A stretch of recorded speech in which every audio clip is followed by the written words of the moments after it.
చూస్తున్నామండి. ఇక కాంగ్రెస్ ఖాతాలోకి మరో రాష్ట్రం అండి. కేరళ గెలుపుతో సౌత్లో మూడో రాష్ట్రంగా పాగా. ఇప్పటికే తెలంగాణ, కర్ణాటకతో కాంగ్రెస్ సర్కారు, ఇప్పుడు కేరళలో యూడీఎఫ్ సంచలన విజయం. దక్షిణాదిలో కాంగ్రెస్ హవా కొనసాగుతున్నదని ఇప్పటికే కర్ణాటక, తెలంగాణ రాష్ట్రాల్లో అధికారాన్ని దక్కించుకున్న హస్తం పార్టీ ఇప్పుడు కేరళలోనూ జైత్ర యాత్రను కొనసాగించింది. తాజాగా వెలువడిన కేరళ అసెంబ్లీ ఎన్నికల ఫలితాల్లో కాంగ్రెస్ నేతృత్వంలోని యునైటెడ్ డెమోక్రటిక్ ఫ్రంట్ యూడీఎఫ్ ప్రపంచం సృష్టించింది.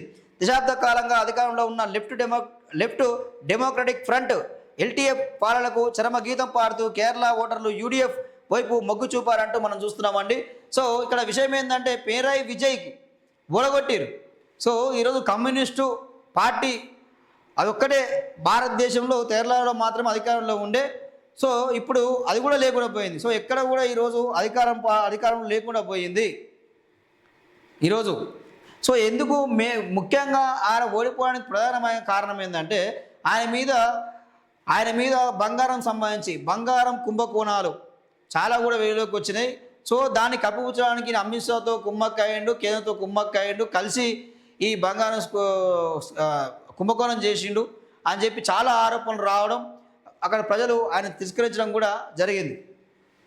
కేరళలో పనిచేసిన తెలంగాణ మోడల్ యూడీఎఫ్ గెలుపులో రేవంత్ వ్యూహం, కలిసి వచ్చిన సీఎం మంత్రుల ప్రచారం. ఇది స్ఫూర్తిదాయకమైన విజయం సీఎం రేవంత్.